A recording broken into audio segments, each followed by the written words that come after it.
Hello everybody, and I'm going to look forward to the Japan Cup, the 38th running of which it takes place at Tokyo on Sunday. It's a prize well worth winning, $5.2 million or thereabouts in the total prize fund.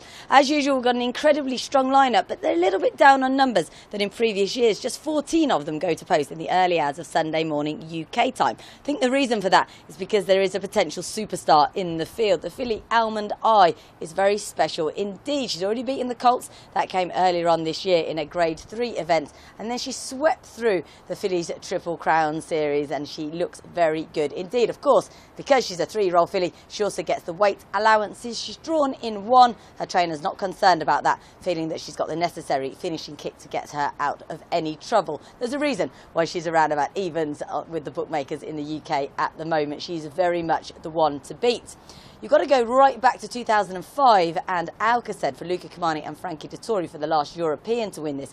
It's incredibly hard to win as an overseas raider because the Japanese really breed horses for this 1.5 mile distance. So therefore it's to the credit of trainers David Minucci and Aidan O'Brien that they have both sent over representatives, both grey representatives in fact. Capri, of course, is a Grade 1 winner both in England and Ireland. He comes into this after a kind of mixed prep. He had a setback at the start of the year, and then we saw him run a creditable 5th in the Arc behind Enable, and then 4th in the Champion Stakes. He'll be ridden by Ryan Moore. They've got a bit of an outside post in 12. Ryan, though, does of course have the calibre to win around Tokyo. He's already successful in a Japan Cup, but that came back in 2013, the second of Gentle Donna's 2 victories in the race.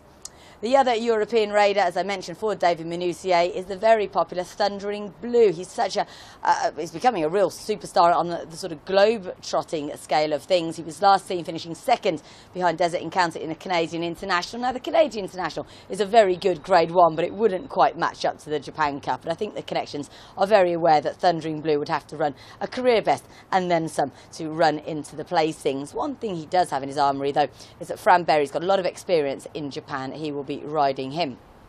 Apart from that, you've got to factor in a couple of the other Japanese Grade 1 winners, and the one that interests me at a bit of a price, around about 7 to 1, is Cheval Grant, who won this last year. He was beaten in his prep race last time, but his trainer feels he really will have improved for that.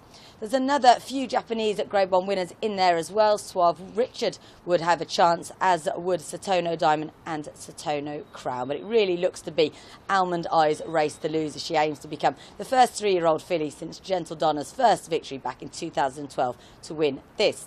You might have noticed I'm not in Japan, I'm in Dubai, where we're now well underway with our racing season, and I'll be reporting more on that over the next few weeks and months here on GG.